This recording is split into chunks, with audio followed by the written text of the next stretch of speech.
Right, thank you everyone for coming. My name is Giles Chamberlin. I'm going to be talking about some of the opportunities and problems of a clean slate. We'll go into that in a bit more in a minute. When my daughter was about 5 or 6 years old, one of her favourite bedtime books was You Choose. It's a series of double-page spreads of topics: food, friends, transport, and you get to choose whatever fantastic combination of them you want. Well, she got to choose, I had mine imposed on me. But being in a startup is a little bit like that. You get to make an awful lot of choices, but there's no consequence. There are consequences this time, which is a little bit different to the bedtime story version.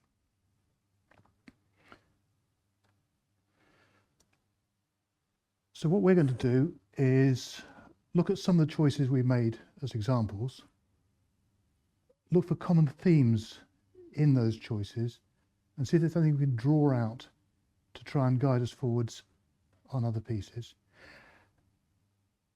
It's a less technical talk than many of the others here. I could pitch it as more meta. There's a couple of equations in it, but that's about it, and they're very simple equations. So look at it as recreation. But before we do that, let's just look at the context of what we were trying to do. And this story all started back in 2012 when we started a company called I'm fat fingering everything at the moment. Yeah, that's where I wanted to be. And you're asking about consequences from this. Yes, clumsy hands. Back in 2012, we started a company called Pexip. We're going after the video conferencing market. Some of you may be familiar with that, some won't. But back then, it was almost exclusively business to business and very, very expensive. There was a bit of Skype, Zoom had just started, but that was all consumer stuff, blocky, framey stuff on webcams. No money in it. All the money was selling this beautiful furniture to companies which had stuff on it. It was mostly IP based. There was still a fair bit of ISDN based, particularly in Germany. ISDN, for those younger than me, digital telephony over good old telephone wires. Mostly, well, it was all standards based, which meant that different companies' kit all worked together. So the big ones at the time were Polycom, Cisco and Tamberg, and you could buy endpoints from each of those companies and they'd communicate. At least in theory, there's a lot of work went into making it all happen. And there are two main flavors of equipment. There was the endpoint stuff that goes in your meeting room with the screen, the microphone, the speakers, and all of the data coding and decoding to send it off digitally. And the server side, which, apologies to those who have been in the industry, basically just mixed the audio and the video together, and you make sure you can hear everybody who's speaking and see either the current speaker or some of the speakers. All the stuff you're used to now, but that was groundbreaking at the time when there were exciting patents in it and all sorts. This all ran on custom-built hardware. You would build your endpoint, your codec, from scratch. So it'd be DSPs on a motherboard that you designed, running homebrew software with, in many cases, home-designed cameras, lenses. It was everything carved out of the living rock. Same with the media processing side, the MCUs, as these were called, which was the market we wanted to get into. The competition at the time for the MCUs, this was the king of the beasts. It was a Kodian MSC 8000. It's labelled Cisco in that one because Tamberg bought Kodian, and then Cisco bought Tamberg. It was all very incestuous. Rack mounted, 21U high. Not small. Sitting on a pallet truck, not light. 3-phase power. Kodian, the company that was building these, were just down the road from where I was working in a different startup at the time. they had to go and commission a new power substation because their test lab was drawing too much power after a few years. It's basically a blade server, which again was highly fashionable a few years ago, less so now. It's a custom blade server, so you're going to build everything yourself from scratch. It's got a control module and then a series of media processing modules. Each of the blades, because they were state-of-the-art, could support 40 calls. That's 320 calls across the entire thing. But you couldn't really get 320 calls, because if you filled this up with, if you had 6 conferences running 6 calls, it's 36 calls on that.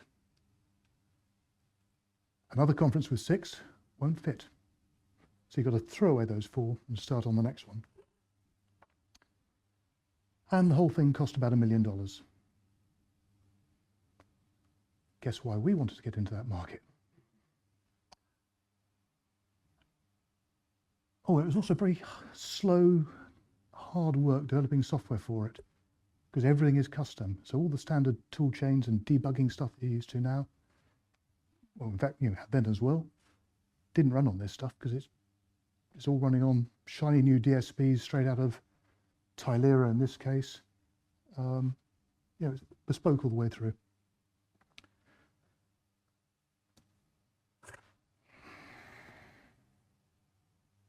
So the route we were taking was to use industry standard servers, just off-the-shelf x86 based servers. We were going to do something that was radical at the time. We were going to use virtualization. At that point, everybody was running their business data servers in their own data centers and running on the hardware, running on the bare metal. Very few people were running virtualization. It was the upcoming trend, but nobody had really committed to it yet. Because we were using much lower power servers, we had to go for a distributed solution, so we could rack up several of these 2U servers in this case, and join the power together across all of those.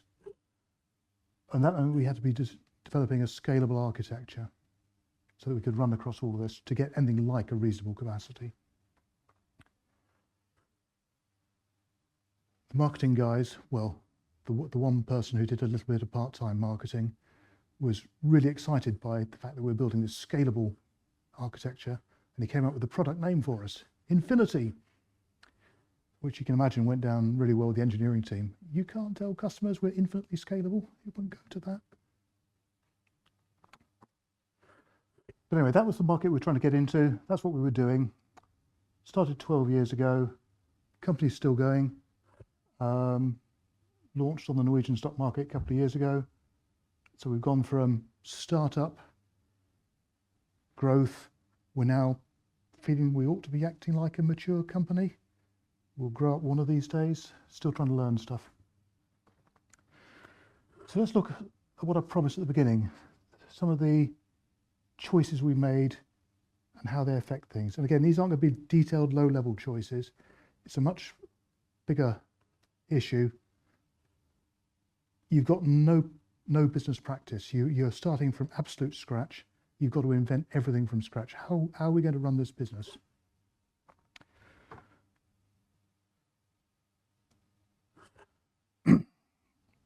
One of the first problems, well, it wasn't the first problem, we had many problems, but one of the early problems before we had our first release that I really didn't think was going to be a problem. How are you going to number your software versions when you release them? Well, it's obvious. We're going to do it the way we always did. Major version .minor. Minor versions are bug fix releases. Major version shiny new features. Off we go. One of the problems of a startup is the sort of people who get attracted to them like the idea of trying new things. That's why they're in a startup. One of the engineers was adamant that we should try doing major versions only. We would refuse to release bug fix only releases. Reasoning behind that is all the release overhead of multiple releases. If you can make your release cycle short enough, the customers don't mind waiting for the next release with features in before they get their bug fixes, then you can run the whole thing quicker. You can get features out to people quicker. And it's basically the model that's used by web services. But we were shipping software that was going to go and end up in people's data centers. But Honey was either very persuasive or very tenacious, and just kept going, and we gave it a go. Worked really well until we got into contact with customers. Because again, this is production software that's going to be shipped to their data center, where they are going to install it in their data center and run it. And they were saying, look, every time you give us a new major release, which is just marked by a change in the version number, don't care what you got in it, just a change in the major version. Every time you ship us one of those, our rules say we have to rerun this 6-month acceptance test cycle.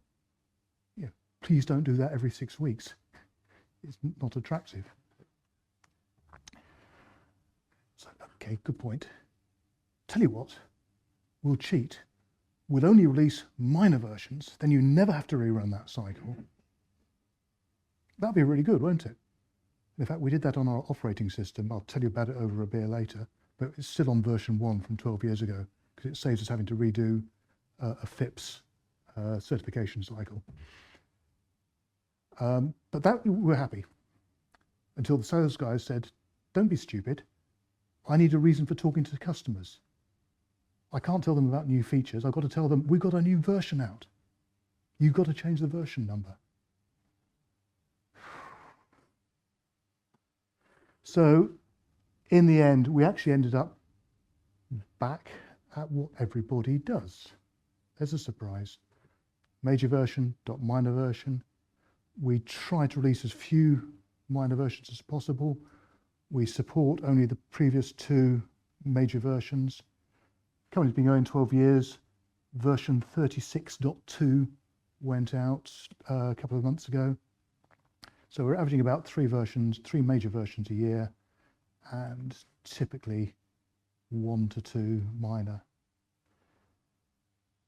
But when I was trying to work out what I was going to say about this, I thought, well, what else goes on? I actually looked at what the Linux organization does with the kernel. And they actually have an official statement about their versioning policy, which is helpful.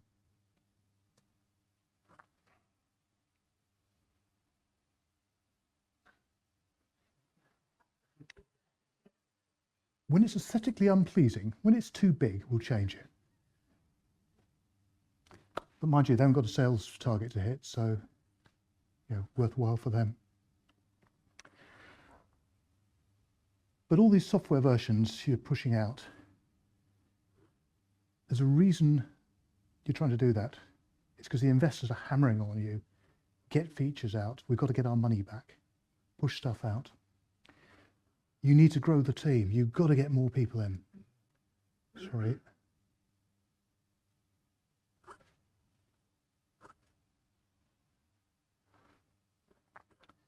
You've got to grow the team. And they start off saying, we need more features out, get more people in. Sometimes they end up doing that as a goal in itself. In an earlier startup, something called Ridgeway, we were in the time of the dot-com boom and bust, 2000, 2001. We weren't very good at the boom bit, but we were really good at the bust. But one of their investors came across with this wonderful statement. Every time you hire a developer, they're worth $1 million. I did pitch for pay rises for the entire team when he said that. I failed. So you're looking to grow the team, but who are you going to add?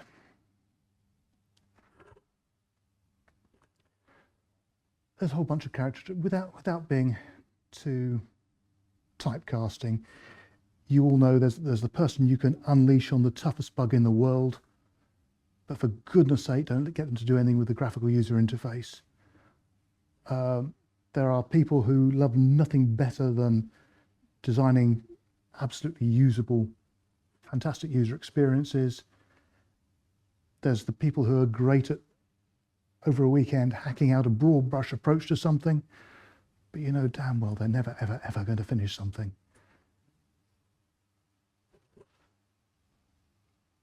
Then there's the different roles. The support guys, we were hiring all three of these, support, dev and QA, in very, very early in the life of the company. Support guys way before we had any customers, because whilst we were developing the product, they were in there in the code base saying, how the beep am I going to support this in the field? I need these diagnostics. I need this information. This is, you know, going to absolutely swamp me in data. It's no use. So they're getting direct feedback to the developers who've never tried to support this in the field and saying, fix this, or I will fix this. Because again, all three of these roles are first-class citizens with us. The idea of having somebody start on the help desk, graduate with support, and then if they're good enough, maybe let them be a developer. Pardon? QA team we'll come back to testing in a bit, but our approach to testing has always been developers do a shed load of testing. But developers with the best will in the world have a tendency to prove that their code can work. The QA guys are evil. Their desire is to prove that the code can fail. And that makes a huge difference. And the tech authors, as well as being given an intimate knowledge of the product so they can actually write coherently about it, there's a feedback the other way. It's very common for developers to say, oh, I know, I'll make it an option. 37 checkboxes you can have. And you know, watching the tech authors roll their eyes and say, how am I going to document this? And equally, they tend to represent the customer usability side of things incredibly well. In a previous life, we hired our first tech author, actually into Tamberg, but we're a little offshoot of it at the time. And first thing she did was sit down with the team, there were about 8 of us at the time, and say, right, one by one, here is the way the customers try and use the product you've been making for the last few years. I want you to use it. I want you to solve, do this task. And the air in the office turned blue because it was horribly clunky and clumsy. And boy, did we improve it after that. So that was very, very useful. So you need a range of all of these things across the company. And again, you'll notice here I'm totally ignoring the other minor part of the company, the people who actually flog it to the customer and all that. We'll touch on that a little bit later, but you need this balance. Having the balance really improves product. As I started to think about this presentation, I realised that was starting to sound a bit like the diversity and inclusion stuff that HR loves to trumpet at the moment. I'm going to take 2 minutes to just dip off on an HR bit. I promise I'll come back to something slightly more engineering based. Because during that period, Ingrid, our head of HR, was saying to me, we need to change the way we interview. There aren't enough women engineers. I got quite defensive because obviously I'm not biased and we're totally open, we'll take anybody, but they're just not the candidates. They're not doing the degree, they're not getting good enough results. There's just not enough people of the caliber that we need who are female who are coming through. So I was about to go and make my case, and as you'll see later on, I like data. So I was going to demolish her. Let's go and get some data. Yeah, bad move. I got a lot more than this, but this is just one particular university over the last few years. Their computer science degree results. And I think if you just glance through it, first, percentage of male and female getting first, upper second, lower second. Not sure why they didn't publish thirds.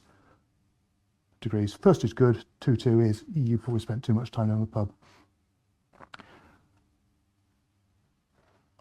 I think any fair reading of that would say, yeah, my case is wrong. The women are, with the exception of 2020, significantly outscoring the men as proportionate number of women pro rata getting first-class degrees. You can also spot COVID hitting quite hard in 2020, I think, but that's another bit. Okay, so there's certainly the quality that we need, but there's just not enough.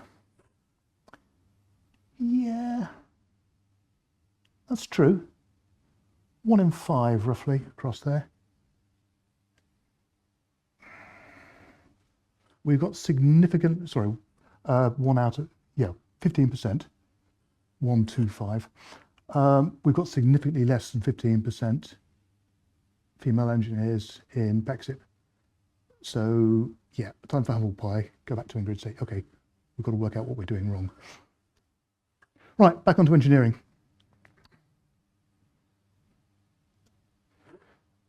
The investors are saying, go grab more people because you need to get features out quicker. There's an assumption there, more people, more productive.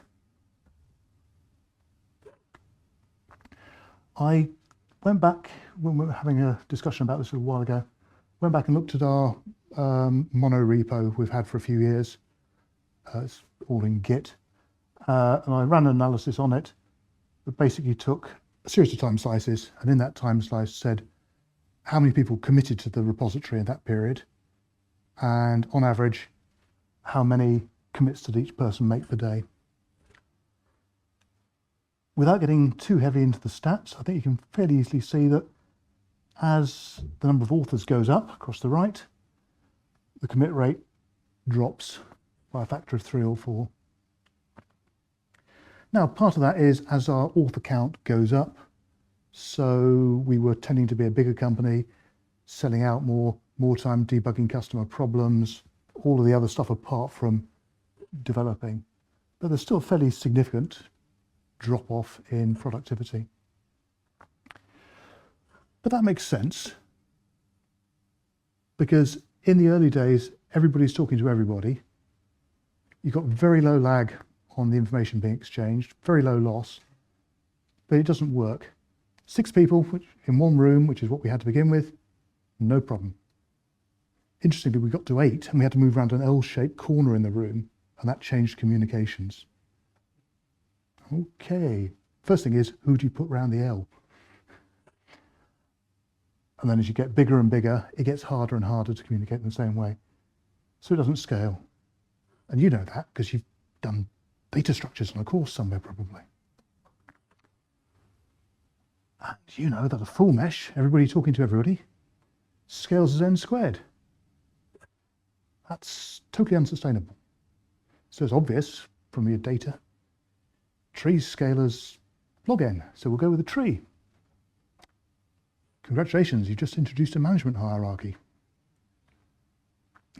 Except now A, B, and C, those management nodes, aren't nodes, they're people. And people have skills. They are not fungible. So you then got to start saying, well, what sort of people do we want to find to fill this role? Because somebody who's really good at running a team might not be the sort of really good developer you brought in. And that really good developer, you really don't want to put them into management because you're going to lose developer skills and get one really disappointed individual. Okay, but we've successfully squashed the tree down and reduced the number of branches. We've reduced the need for communication. Yeah, admittedly, we've introduced lag and they aren't lossless steps, so, but never mind about that, it'll be fine. We've got another problem, which we don't normally do with computer science. We always do binary trees, it's easy. But how wide should this be? How many people should be in each layer? There's actually been quite a lot of research, pushing it slightly, but academic interest, and I'm going to be nasty and say pseudoscience, looking at what's called the span of control, which in itself is an evil phrase, because control? No, they're not controlling the lower down nodes. It's It's a different relationship. Some of you may have had the joy of coming across McKinsey's very expensive global consultancy. They've published a white paper on this very subject.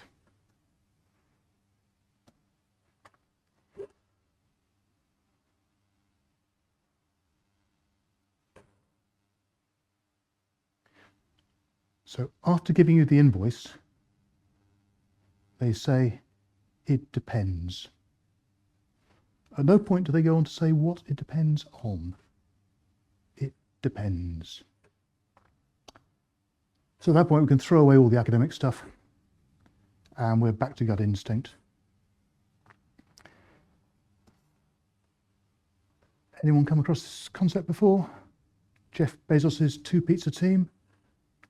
If a team is too big to feed on 2 pizzas, it's too big. I think that misunderstands the appetite of most development teams, but I get the basic concept.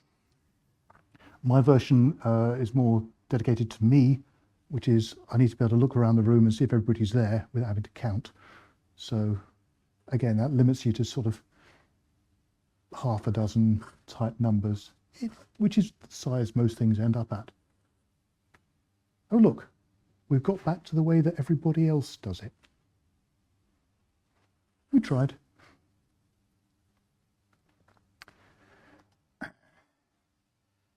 Just a little aside, I've thrown a few things in on metrics, particularly that productivity graph I showed earlier. This one. Productivity, commit rate as a function of author count. I've done a little bit of smoke and mirrors there, talking to you about productivity, and I've told you commit rate.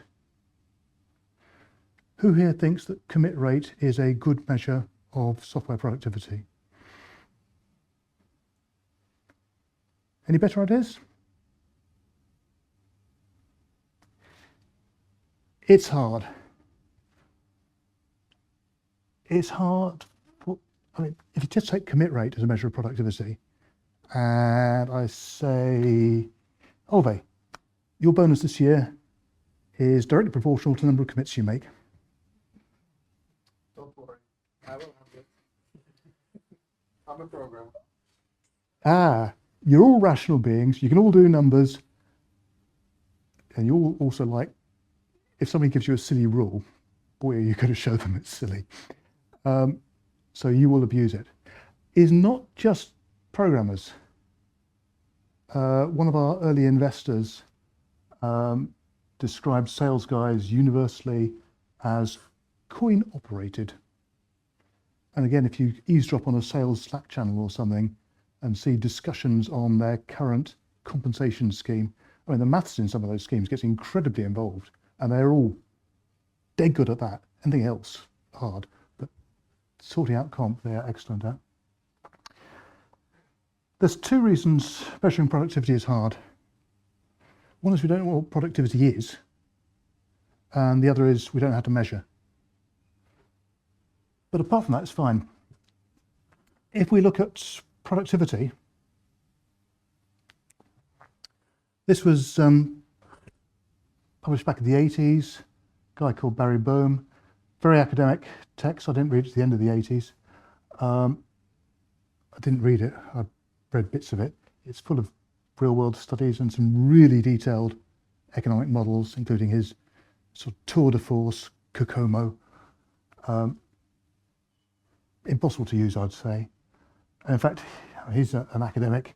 He looked back after 30 years after publishing this book, having spent on the progress his entire community had made in that 30 years, just before he retired.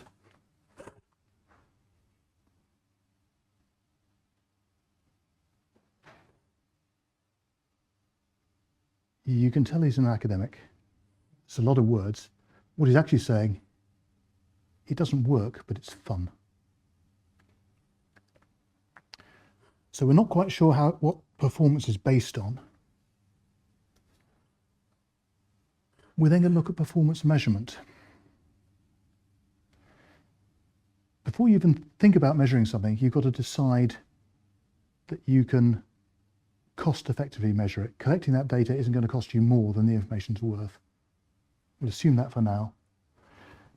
You're then left with two different types of measurements. Those that change what you're looking at. Physics terms, take a cannonball up the Tower of Pisa, drop it, time how long it takes to get to the ground. Timing it doesn't change anything, fine. You've got an informational metric. Things that do change the system. Physics terms, Schrodinger's cat. Observing that, you may or may not kill the cat. The cat will claim that does change the system. And this is the, I will abuse the commits for my bonus approach. But when I did the measurements, because the developers didn't know that was being done and it didn't affect their salary, then it was a purely information metric. So the same metric can be either informational or performance.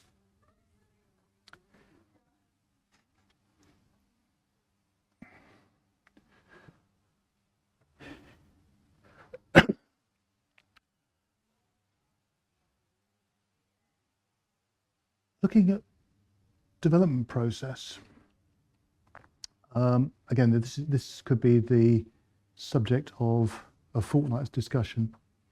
And any of this, anyone wants to talk about any of it at great length with the beer, I'm very, very happy to. A lot of what we found as we were moving, as we tried to work out what to do, I've somehow ended up with the wrong version of, oh no.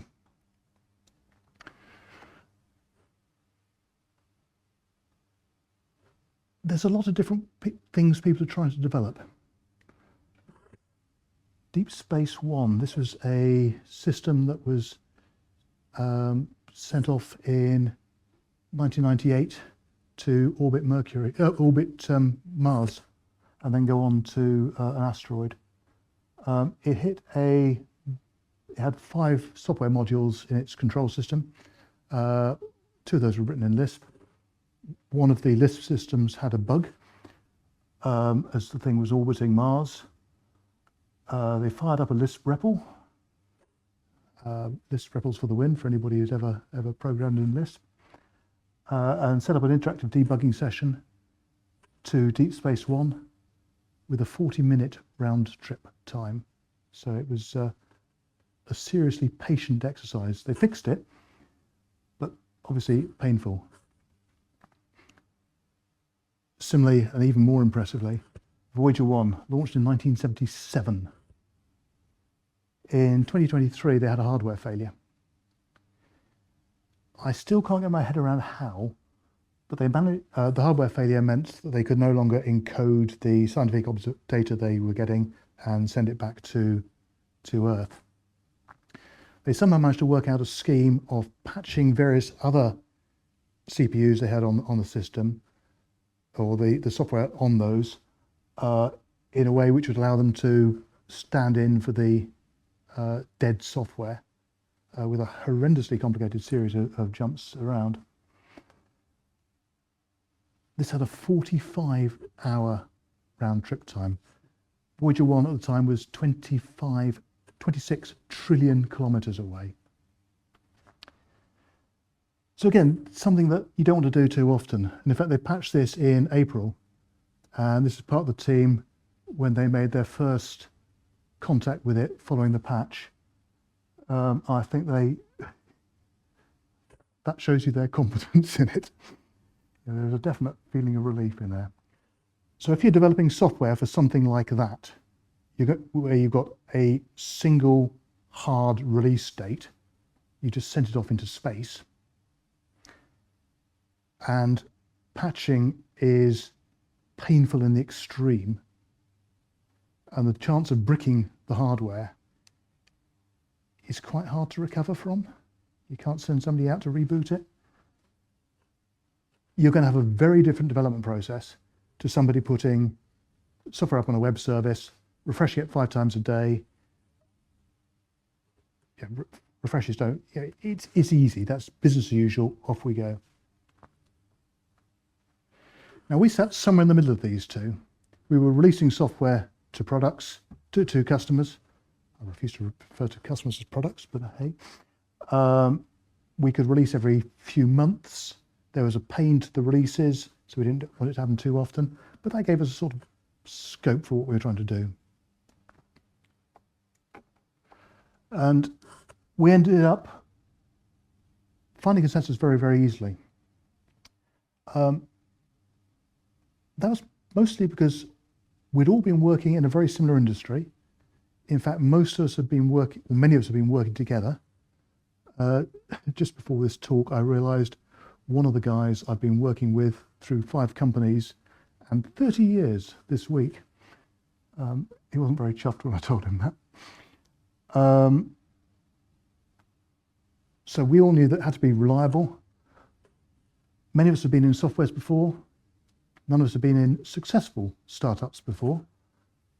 So we knew that we had to make sure we got paid, because that's where we've gone wrong before.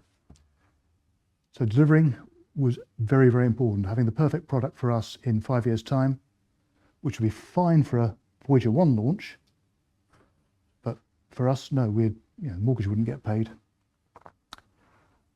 And having tried to retrofit testing environments to products in the past, we were very, very keen on a very high quality automated testing, not just sort of unit testing things, but automating third-party video conferencing endpoints, so from different companies, and running them against ours to make sure it would work. I could talk about that for ages. Fortunately, there is a talk by Øyvind Tonsberg tomorrow. Oh, hi Øyvind, who is going to be covering this very topic. Now, given the shared heritage of Pexip and Cisco with Tamberg, I think there's probably a fair bit of overlap between what you guys were doing and what we are doing. So, highly recommended. I'm intending to be there.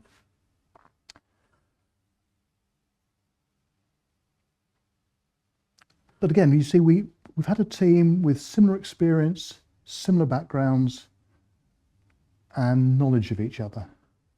That's going to start playing into when we look at how we combine all these experiences, what's gone through all of these things that we've been looking at.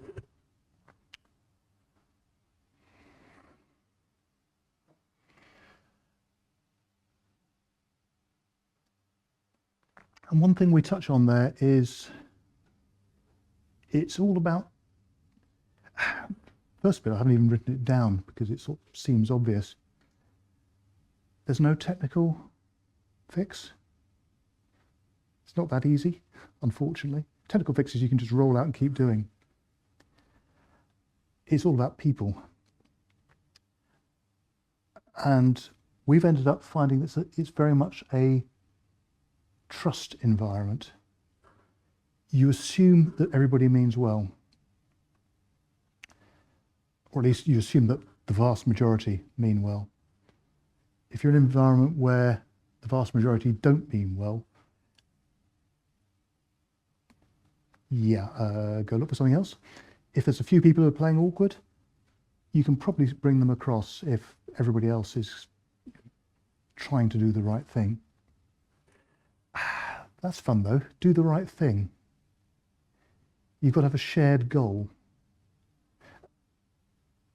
And I mentioned that on the development side, we'd all had experience in a startup, different startups. So we were all familiar with the problems that come with that. You need to make money. It's very, very simple. If you do not sell this, you will run out of money. If there is no money in the bank account, you do not get paid. So it's a very nice direct feedback loop. Well, no, it's a direct feedback loop, not saying it's nice. And then equally, that goal has to be this informational, motivational breakdown again. It's got to be real.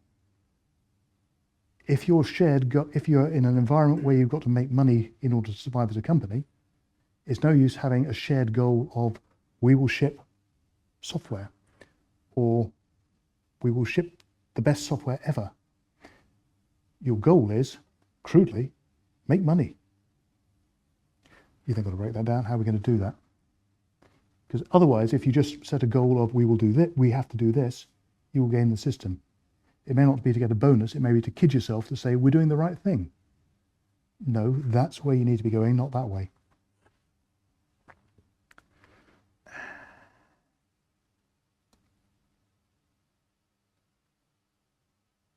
So the shared goal, obviously you all got to understand what you mean by that.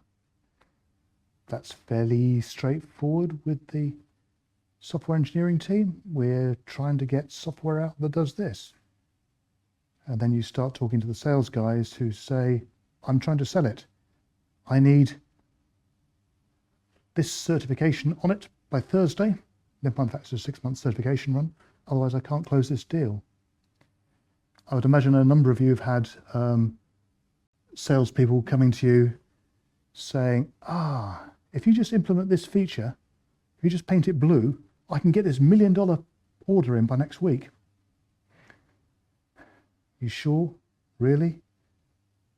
Okay, blue it is. Weeks of work, testing, documenting. It's blue. Yeah. No, they want it green now. I'm sure you've all had some flavour of that. Because you didn't have the shared goal. They had their goal, you had yours, you weren't together. I think it's harder and harder as you move. Sales guys are a world apart. Finance comes in and says, you must cut your budget or you may not recruit. The recruit one actually came in early in the days of Pexip. Yeah, I'll use that example in a moment. If you can't communicate with them and explain across that divide what's going on, then you're stuck. In the finance one, we're a bit stuck for money at the time. What's new? We had a goal to add several $1 million to a very small annual revenue over the next 18 months.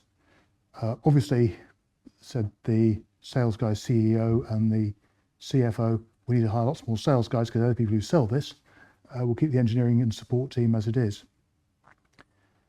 I managed to go in and plot a graph of, or 2 different graphs, one showing revenue over the previous 3 years and one showing number of support tickets.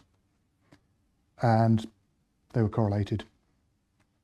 Now, you will all know that causation does not equal correlation, but when you go and present these 2 graphs and say, look, if you up the revenue, you can up the support tickets, we need more support people, it's really hard for people to argue against.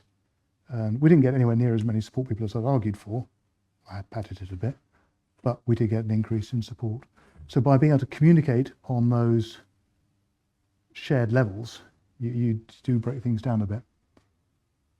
That means you've got to go away and learn about it all. But you're at this conference, so you are hopefully logical, hopefully numerate, and certainly motivated to learn. Go play. So you've got to go out and talk to these other people and not just sort of accept what they say at face value. Go and talk to sales guys. Why do you need this feature? And they'll give you an answer. And you go back and say, why again? Why? Why? You've got to be a little bit careful with that. I don't know if anyone's here, those here who've had children. We put a rule on ours when they were in their sort of 5, 6, 7s. No whys after tea time. Because otherwise, you've got toddlers going around, why? No, educate you up to tea time, then you just do as you're told. Please. Never worked, but it's worth trying.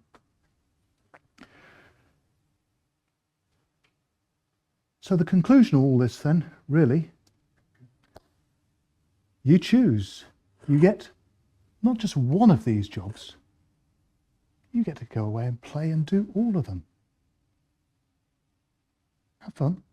Enjoy it.